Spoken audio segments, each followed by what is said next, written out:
And joining us now with more is Petrie-Norris. He's the CEO of XUMO. Colin, it's great to have you with us. Hi, good morning. Good to be with you guys. We're happy to have you. So the service taking off, a lot of different factors here in the market. What do you attribute it to?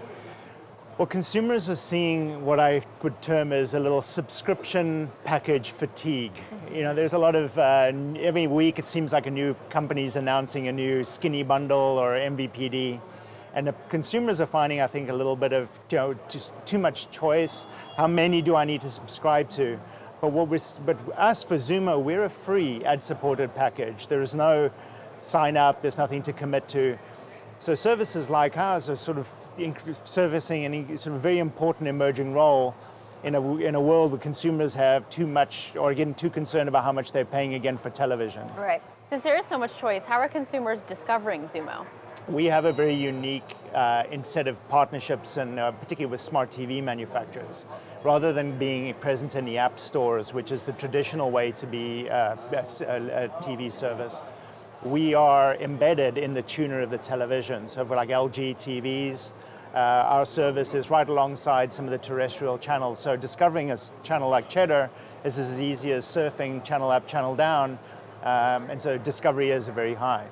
I think you make a good point too, Colin, because obviously, the question emerging now in the market is the consumer was in a great place with streaming 3 or 4 years ago. Now, are they going to have to buy a subscription to Apple, to Disney, to Netflix, to Amazon, to Warner Media? That racks up the bill. In some cases, maybe more than an actual cable package. And so your position in this space is an interesting one. We also know that there's been some popularity here. Pluto getting acquired, also operating in your space by Viacom. Have you seen interest from potential buyers out there? Yes, we are seeing enormous interest actually. Going back 4 or 5 years ago, this segment of the market was ignored. It was all about subscription. And even 3 or 4 years ago, even recently, it's been sort of the in vogue conversation. But these linear ad-supported services like our own are growing enormously. They're generating yields for our partners, both the device manufacturers and the content partners, which are comparable to what you would out of subscription services. And consumers are adopting them en masse, watching, like our own stats would validate, 2 to 3 to 4 times as much of this type of content as it did before. So the large incumbent industry players, from the emerging brands to the big traditional companies, are seeing an enormous opportunity in this space.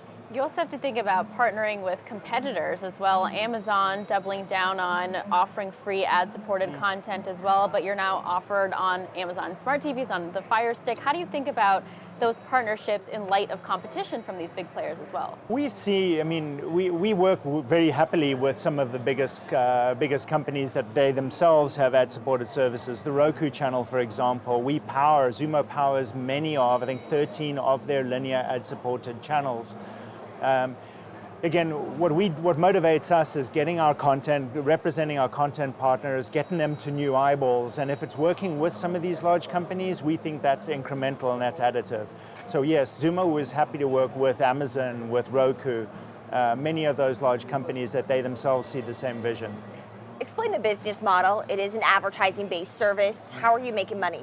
Business model is through ads. And because their ads are targeted, addressable advertising, we can generate very substantial yields from them, but have a much lower ad load than in traditional cable TV. In fact, we run half to a third of the ad load that you might get from a traditional cable channel. So it's great for the users. And then what the business model is, it's a rev share model. So our content partners get the revenue share back, as well as the device that's originating the traffic. So we're invested in the performance of the platform. We're invested in making our partners successful. But we're also having in mind to the consumer and making sure that that consumer doesn't just watch in that moment, but comes back time and time again, the next day, the next week, and the next month to watch that content. And more revenue opportunity internationally as well. XUMO launching in international markets this month. Where will you be available?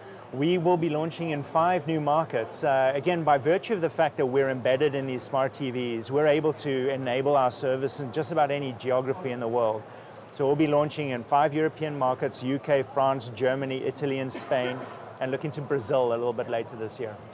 When it comes to your space, in this market? Obviously, we mentioned it's becoming, more of a crowded one. I'm curious to know what you think the demo is of this, because a few years ago we had heard that the millennial they don't have the patience to deal with advertisements.